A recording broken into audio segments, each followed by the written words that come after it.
would say now, I don't really see the clients, but in the beginning, I did. And so, as you start, you actually have to start looking for clients, and when you get a job, you go, you do the job the best you can, and then you get feedback, because that's also useful. And as you build up a reputation, I get most of my references now from this amount.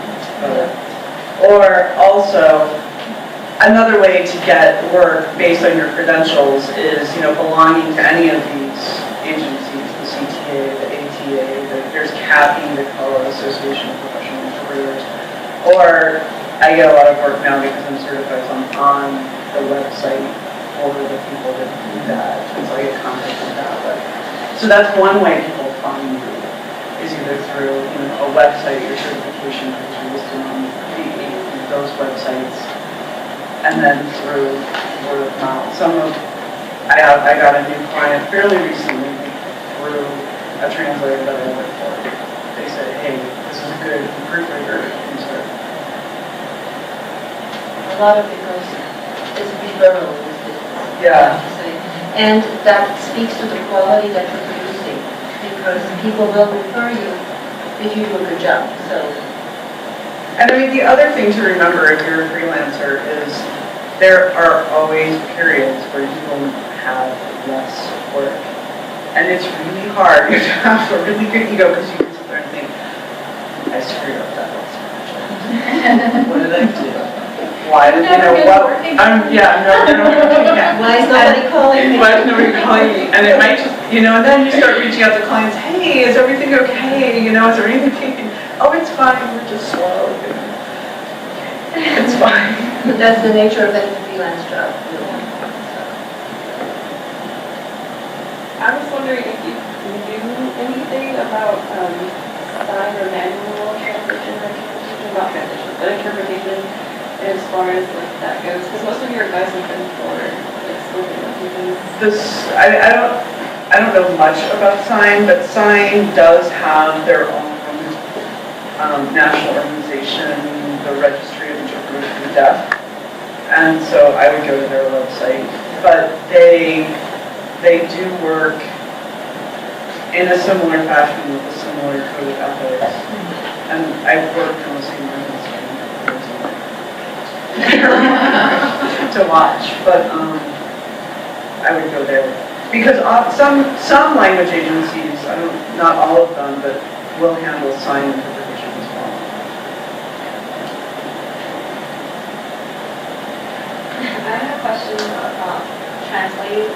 So if you're getting started and don't have a lot of experience but want to go into that as a freelance, what's a good way to start getting experience? Would you say try to work for an agency, or go ahead and offer your services to someone just as a business?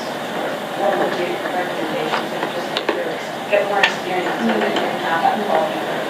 Depends. As I said at the beginning, my first job was in a marketing agency in Zurich, Switzerland, and they had international clients. They had Goodyear, McDonald's, clients like that, and I had to translate their press releases. And it had to go out in 4 languages. It had to go out in German, French, Italian, the main Swiss languages, and English. So I got to translate a lot, and I got my feet wet like that. That was my first year I had a job. Then I came over here, and I started working for Berlin. And I taught French and German at Berlin. And they asked me, oh, do you also translate? I said, yes. So I started translating for them. And then I started working as a project manager for a translation company. So those are some examples. You can take various different paths to get your feet wet in translation and writing in other languages, I think. I don't know, it depends where you're looking also. If it's here, or if you're looking to go abroad, and what field you're looking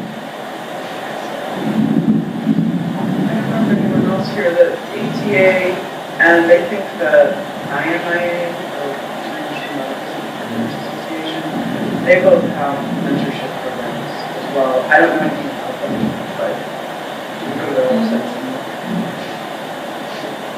All right, I think we are just out of time, but do you have any last words of wisdom or anything you want to share? I think if it's a passion, I think you have to be passionate about not just language in general, but communicating. And again, I did not set out as a student to ever do interpreting or translating work. You know, I thought I was on a path to teach, which kind of has a parallel. So I think if you have found this as a career calling, then you can only succeed because if you're passionate about something, you'll find a way to make it work. So I just encourage everyone who's looking to do that, you know, don't let the criticism hurt, or, you know, don't let things set you back, because I think if this is what you were called to do, you'll find a way to be successful at it.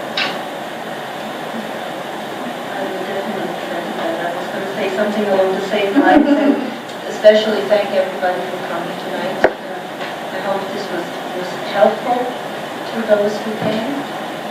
If there are any further questions, I'm sure you can answer them online. If you want to take our information as you leave. And hopefully the recordings work so they can be reviewed online as well. I have one last comment that translation is my second career, so I can tell I'm very passionate about this one. And one of the things that is the good things about this career is that the older you get, the more knowledgeable and more experienced. It's one of the professions that you don't age. Basically. Right. Thank you. Well, thank you guys again for coming out, and please feel free to eat food. And then if you are a student and you didn't